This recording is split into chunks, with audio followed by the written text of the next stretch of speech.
Oh, EA, what have you done? What have you done, you crazy, crazy executives? You really outdid yourselves. I gotta admit, you really outdone yourselves this time. Pat on the back. Round of applause for EA for being stingy little asses. Doing what they do best. Squeezing as much money as they can, but this time it backfired. And I'm very happy. How's it going, guys? This is Sappy. Today, I'm going to be focusing a lot on Battlefront 2. But this goes far beyond Battlefront 2. What Battlefront 2 did, it's done much more than just create some outrage online. This has set a precedent for the whole industry. But I'm not going to mess about. I'm going to give you all the facts. I'm going to give you my opinions. And I'm going to pass it off to you. So if you've got any other opinions, if you want to jump in and talk about the story, or if there's new information's come out, then the comment box is right there. I'm more than happy to have a chat about it.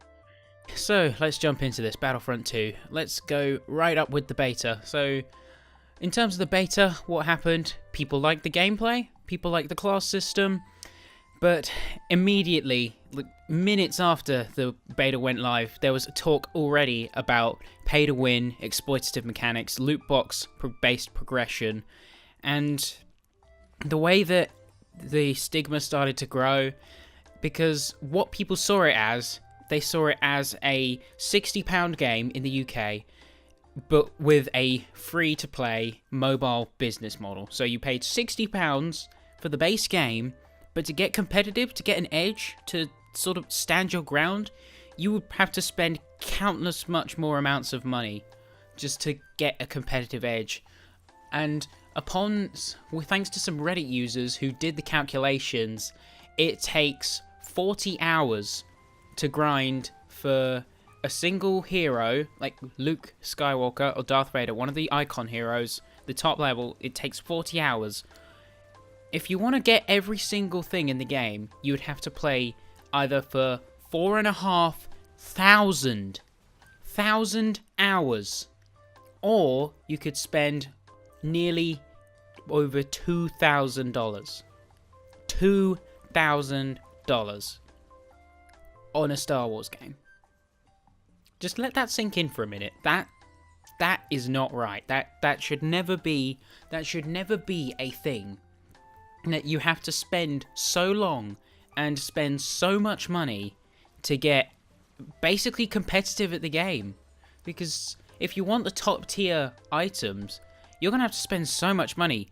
Admittedly, they did do a bit of a backpedal. They tried to do a bit of damage control, because shortly after this backlash blew up with the beta, they changed the system so that the top tier star cards, they were only tied to gameplay. So the top level, you had to actually get some significant gameplay milestones, but still, very good gear was in these loot boxes. So while it was damage control, while it did appease some people, it wasn't enough for the whole base.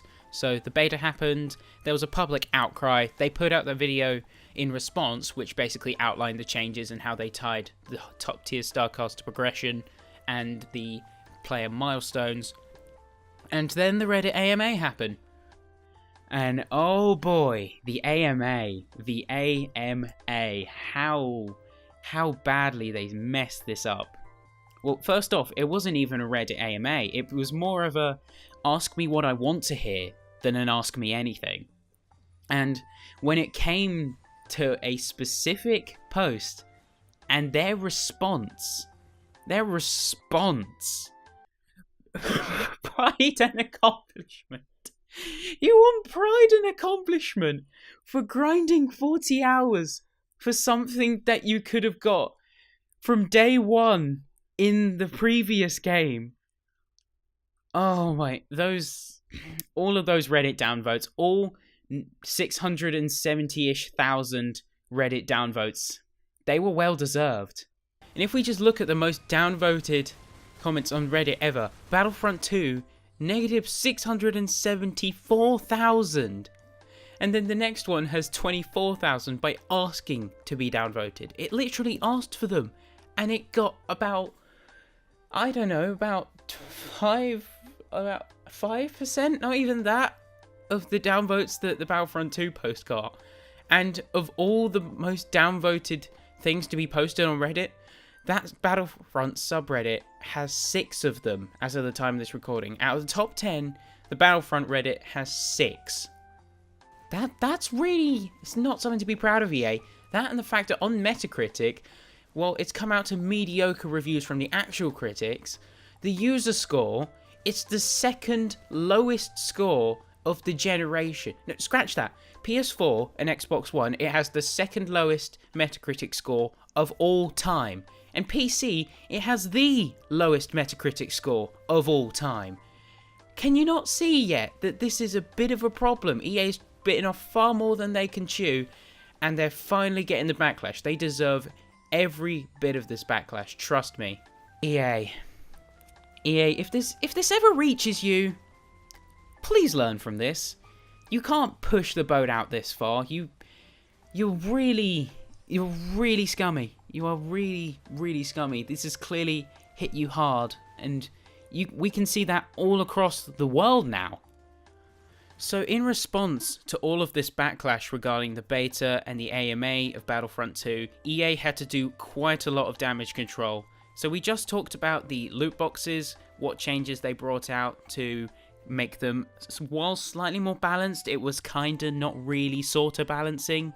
So they removed all of the legendary star cards and put them to progression only.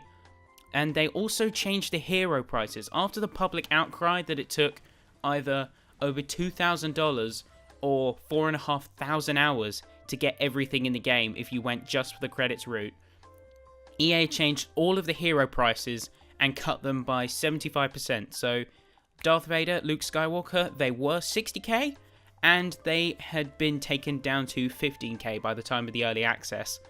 But what they didn't tell you is that they basically cut the rewards as well. So in response to this, they cut the campaign reward from 20,000 credits to 5,000 credits, and for the arcade mode, they had a timer in place. So once you played either a certain amount of matches or earned a certain amount of credits, you would have a timer, and you would have to wait until that timer's up before you could earn any more credits again. So while it looked a lot better on paper, in the end, the net change was about nothing, because your rewards were cut pretty much the same as the prices were cut.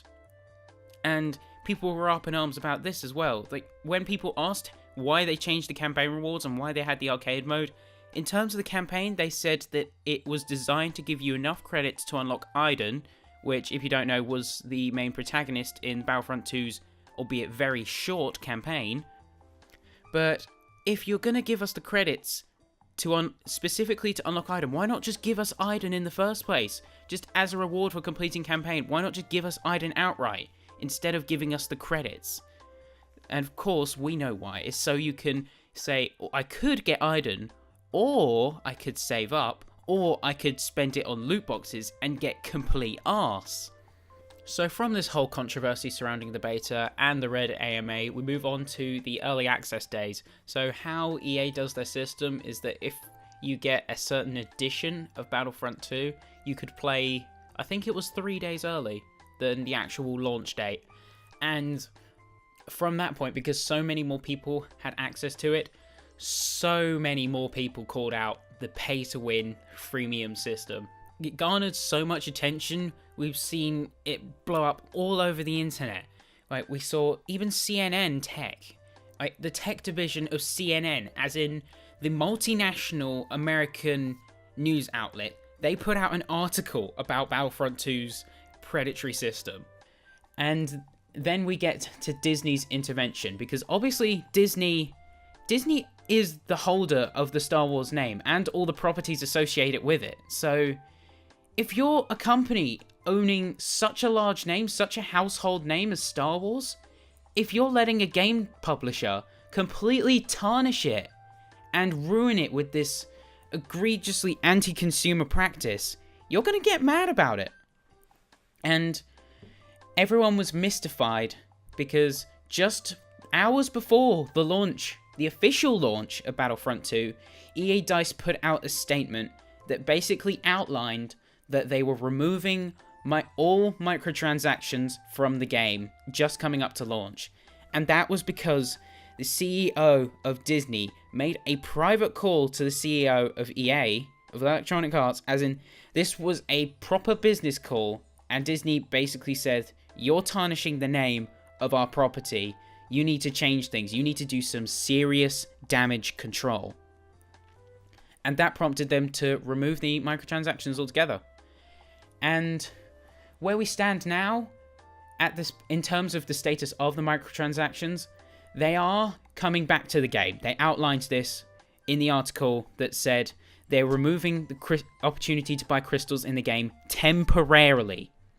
So this is a small victory in that regard, because we pushed EA so far as to having to remove it altogether. So this is a good amount of backpedal, but by no means is this an outright win. And then the authorities got involved. The authorities, as in proper governments, proper commissions, societies.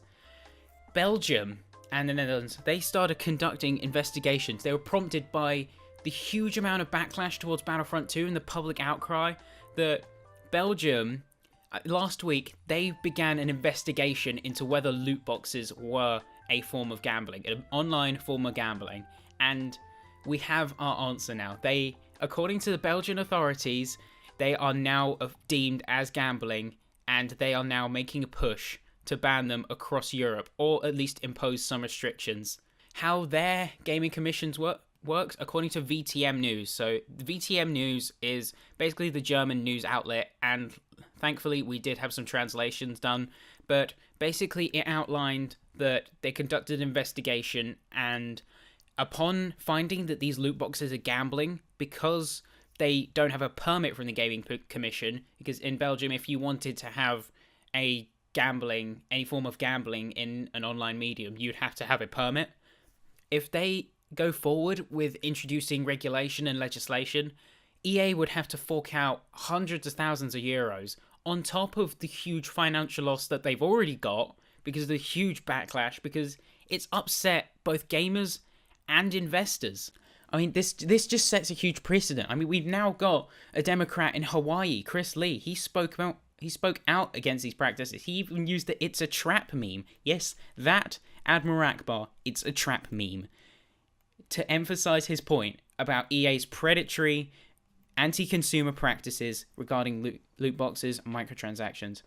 I'm gonna talk about Titanfall 2 just on a tangent, because their microtransaction system, yes, they have microtransactions. That's a bit of negative stigma in itself, but the way that they do it, it's so much better than they do in any loot box RNG game, in the sense that you get exactly what you pay for. So if you want a weapon skin, if you want a skin for your Titan, if you want a variation of a Titan, let's say, then you can go to the storefront, you can buy it outright. You don't have to gamble, you don't have to put any loot boxes in, no RNG. You want that Titan, you buy that Titan for money. There's no randomness about it. You get exactly what you pay for.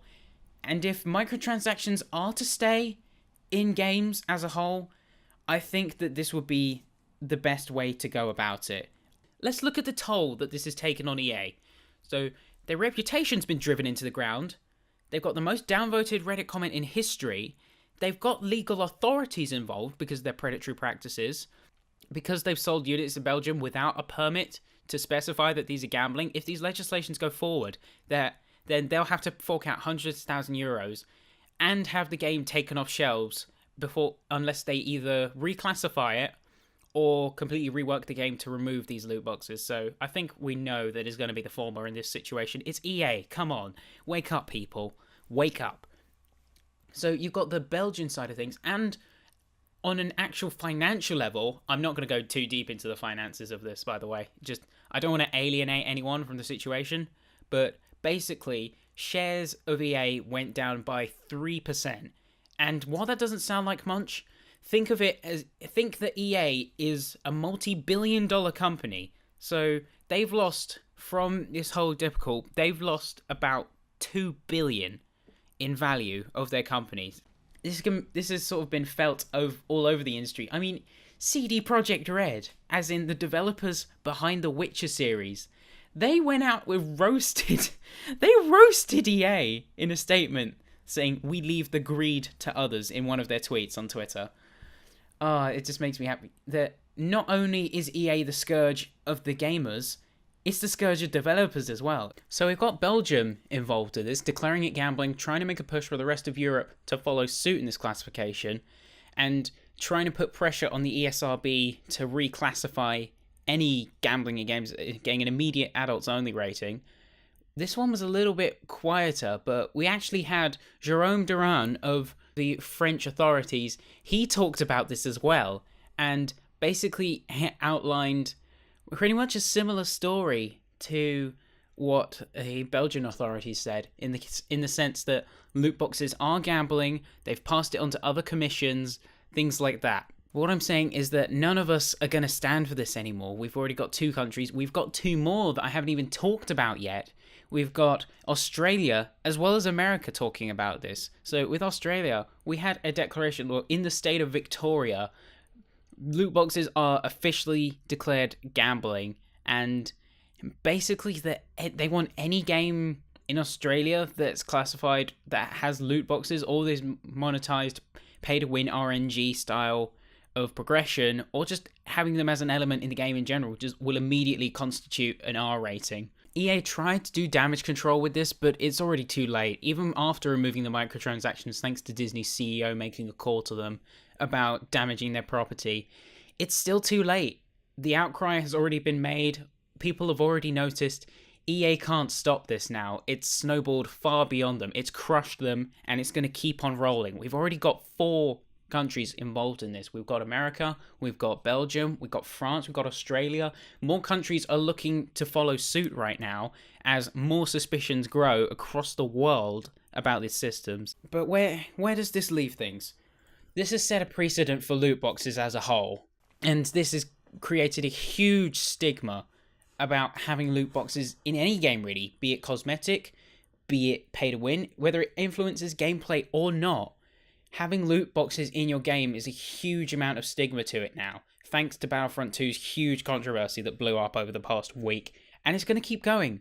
More talk is going to be going on about this, about how this is affecting the games industry as a whole in general, and this has set the tone for loot boxes now. We've finally stood our ground as gamers and said, we're not having this anymore. We're not having all of our hard-earned money put to chance. I hope you did enjoy this long video about Battlefront 2, guys. I have to say, this is probably one of my highest production videos I've done so far, in terms of editing, in terms of post-production, things like that. So if you do want to see more of this, I've got another topic next week that I'm going to be talking about. Then do hit the like button, hit the sub button, give me some comments about it. And if you want to talk more about the topic in question, then the comments section is down there as well. But I'll see you guys soon. Peace.